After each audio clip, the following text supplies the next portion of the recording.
Alhamdulillah, alhamdulillahi wa kafa wassalatu wassalamu ala sayyidina al-mustafa wa ala alihi wa sahbihi wa man tabi'ahum bi ihsanin ila yaumiddin, amma ba'd.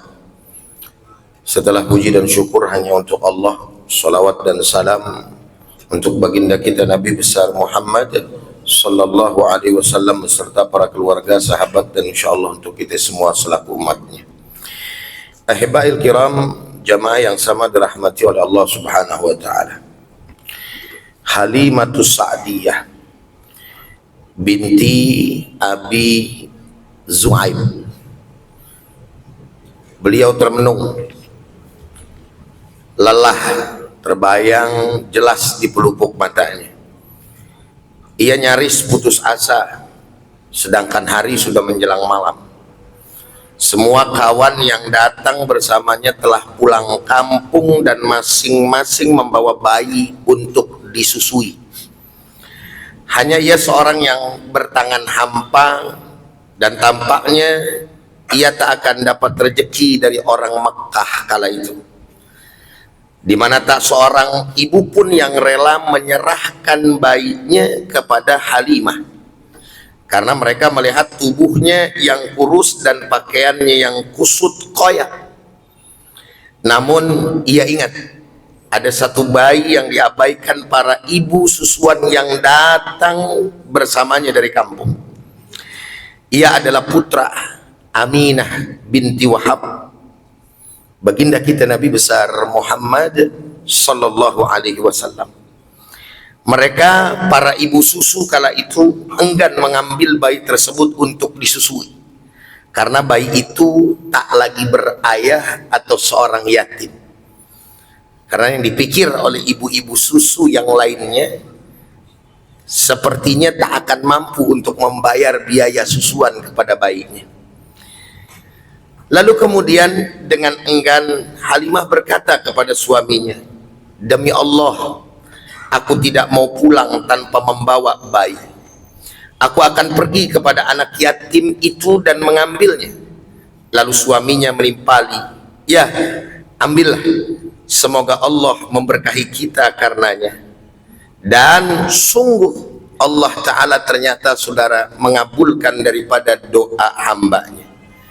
Setelah diambil, baginda kita Nabi besar Muhammad SAW yang kala itu masih bayi dan perlu disusui, hidup Halimah dan keluarganya diberkahi setelah mengambil bayi yatim tersebut, bayi yang kelak mengubah daripada sejarah dunia. Apa keberkahan yang didapat oleh Halimatus Sa'diyah? Pertama, air susu Halimah yang sebelumnya kering menjadi berlimpah ruah untuk disusui baginda kita Nabi besar Muhammad SAW. Yang kedua, hewan ternaknya yang tadinya kurus-kurus menjadi gemuk dan berlimpah air susu. Dan yang ketiga, unta tunggangan Halimah dan suaminya yang semula lemah dan berjalan lambat, bahkan sangat lambat, kini berjalan kencang sehingga bisa menyusul teman-temannya yang pulang lebih dulu. Karena ada di atasnya manusia mulia yang dimuliakan oleh yang maha mulia, manusia terpuji yang dipuji oleh yang maha terpuji, manusia agung yang diagungkan oleh yang maha agung. Halimatus Sa'diyah sempat takut saudara, karena baginda kita Nabi besar Muhammad SAW kala itu dibelah dadanya. Peristiwa itu ada pada saat Nabi kita Muhammad SAW dalam binaan Halimatus Sa'diyah, yaitu di umur 2 tahun kurang lebih. Lalu kemudian Halimah membawa kembali anaknya ke Sayyidatuna Aminah dan menceritakan kronologisnya, karena dia khawatir bahwa orang yang putih yang membawa Nabi lalu membelah dadanya, sebagaimana cerita baginda Nabi kala itu adalah merupakan syaitan.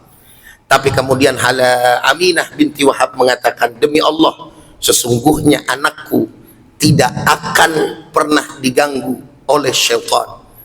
Lalu diceritakanlah kepada Halimah dari Aminah, tahukah engkau ketika aku sedang hamil dan kemudian mengandung anak ini, maka terpancar dari perutku cahaya yang menerangi daripada timur dan barat.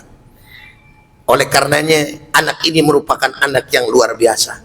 Maka kembalilah engkau ke kampungmu, rawatlah anakku dengan baik, hingga pada akhirnya kembali kepada Sayyidatuna Aminah.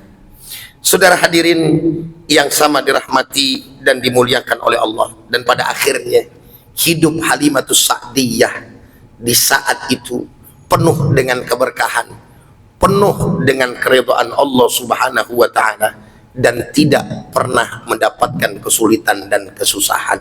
Kenapa? Karena ada manusia terpilih yang Allah Subhanahu wa taala berikan kepadanya. Dan penghormatan baginda Nabi besar Muhammad SAW kepada Halimatus Sa'diyah, ibu susunya, juga sangat luar biasa. Pada suatu kala di mana ada seorang wanita tua menghalangi daripada Nabi kita Muhammad SAW saat ingin berperang, lalu kemudian dipanggil. Lalu Nabi kemudian melihat bahwa itu adalah ibunya Halimatus Sa'diyah yang sudah tua renta, ibu susunya. Maka seorang Nabi turun dari untanya, mencium daripada Halimatus Sa'diyah, ibadallah. Saudara hadirin yang sama dirahmati dan dimuliakan oleh Allah Subhanahu wa taala, apa pelajaran yang bisa kita ambil dari kisah tersebut? Maka secara singkat, saudara hadirin, yang pertama yang bisa kita ambil, keberkahan dari Allah Subhanahu wa taala bagi orang yang memang ikhlas. Dia tahu Nabi Muhammad nggak punya ayah. Halimatus Sa'diyah tahu kalau anak ini adalah anak yatim, dan dia paham betul konsekuensi mengambil daripada Nabi kita Muhammad kala itu secara lahiriah. Dia tidak akan mendapatkan banyak uang sebagaimana teman-temannya mengambil daripada anak-anak orang-orang yang mampu kala itu, saudara. Tapi niatnya ikhlas karena Allah Subhanahu wa taala, mencari ridha Allah, dijadikannya itu bahan untuk beribadah kepada Allah dan untuk takwa kepada Allah. Sedangkan Allah Subhanahu wa taala berjanji kepada kita semua, ya ikhwan. Apa kata Allah? Faqala ta'ala, wa may yattaqillah yaj'al lahu makhraja wa yarzuqhu min haitsu la yahtasib wa may yatawakkal 'ala Allah fa huwa hasbuh innallaha balighu amrihi qad ja'alallahu likulli syai'in qadra. Shadaqallahul azim. Siapa orang yang bertakwa kepada Allah Subhanahu wa taala, niscaya Allah Subhanahu wa taala akan memberikannya jalan keluar, dan Allah akan memberikan rizki dari arah yang tidak disangka-sangka.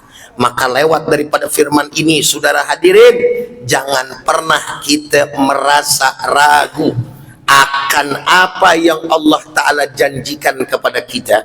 Kenapa? Karena janji Allah Subhanahu wa Ta'ala adalah sesuatu yang pasti.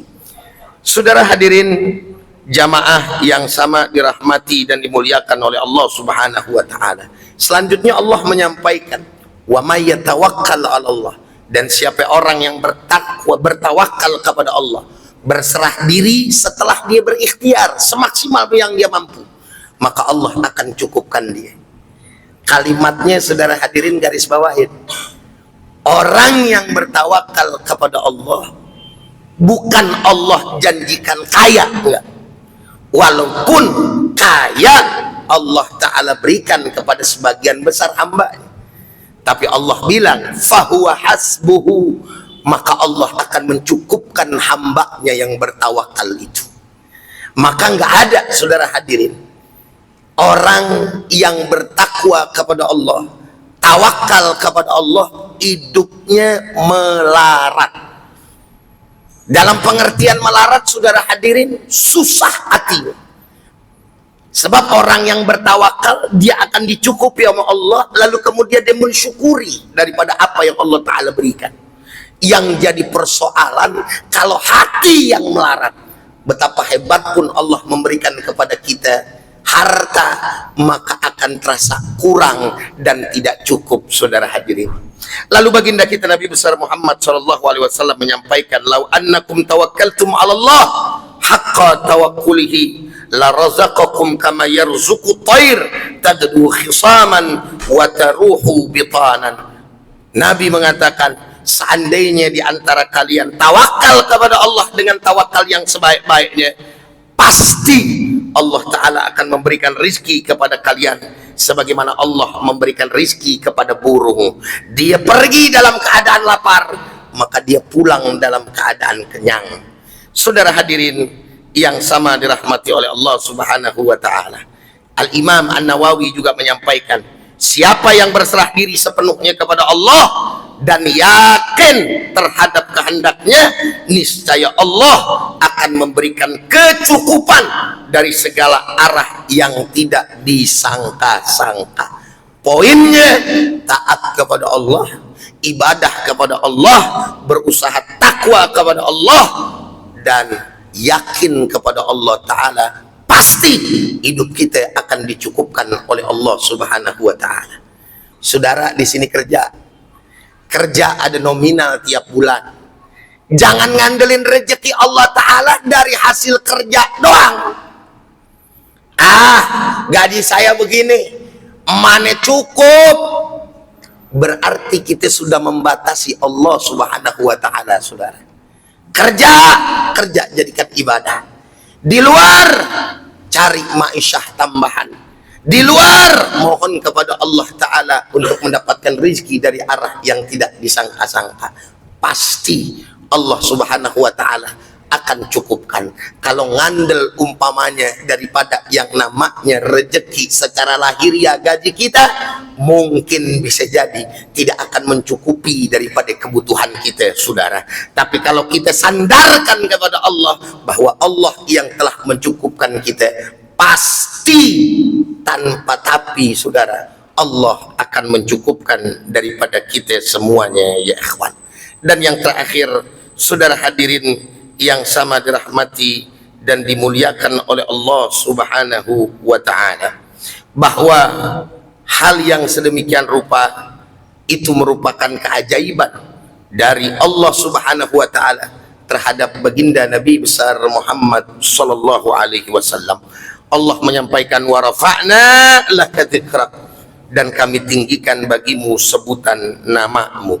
Maknanya memang Allah Ta'ala sudah pilih baginda Nabi besar Muhammad sallallahu alaihi wasallam, dan siapapun yang menempel kepada baginda Nabi besar Muhammad sallallahu alaihi wasallam maka akan mendapatkan kemuliaan yang ada pada diri baginda kita Nabi besar Muhammad sallallahu alaihi wasallam. Halimatus Sa'diyah membawa Nabi kita Muhammad sallallahu alaihi wasallam, maka kemuliaannya diturunkan oleh Allah Subhanahu wa Ta'ala. Saudara, sendal Nabi Muhammad sallallahu alaihi wasallam, sendal, kira-kira yang namanya sendal terakhir ini, saya tanya jawab yang kompak ya, kira-kira yang namanya sendal tempatnya di bawah apa di atas? Assalamualaikum, masih hidup nih ya? Alhamdulillah. Tempatnya di atas apa di bawah? Hina apa enggak kira-kira?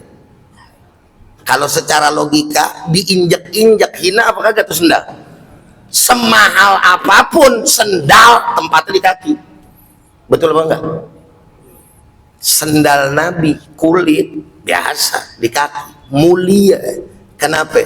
Karena sendal Nabi ikut bersama Nabi berjumpa dengan Allah Subhanahu wa Ta'ala di Sidratil Muntaha.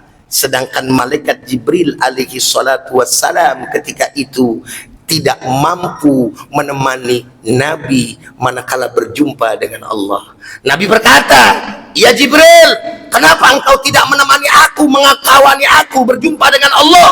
"Ya Rasulullah, selangkah saja aku maju maka Allah akan membakar daripada yang namanya diriku. Enggak kuat. Sedangkan engkau ya Rasulullah adalah manusia pilihan yang dicintai oleh Allah Subhanahu wa Ta'ala." Sendalnya ngikut. Nabi Muhammad Musa alaihi salatu wassalam di Gunung Tursina ketika berkalam kepada Allah, Allah sampaikan, "Lepas sendalmu wahai Musa." Subhanallah, Nabi kita berjumpa, Sendal yang dipakai Nabi nggak disuruh lepas, saudara hadirin. Bukan berarti saya mengatakan naudzubillah bahwa sendal Nabi lebih mulia daripada Jibril, tidak.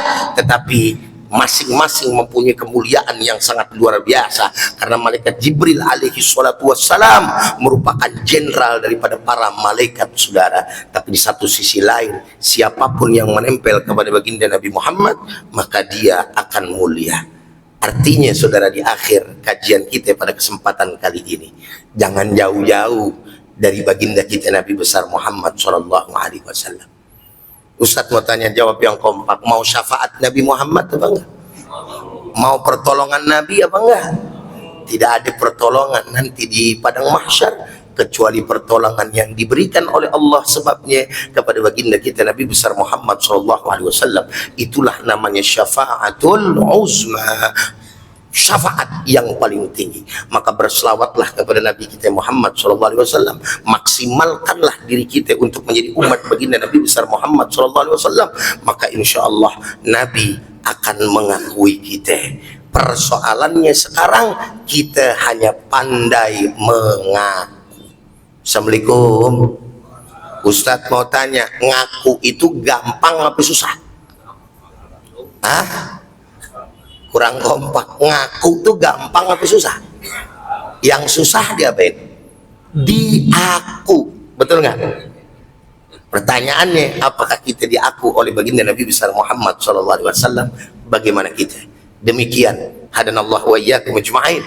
Assalamualaikum warahmatullahi wabarakatuh. Alhamdulillah.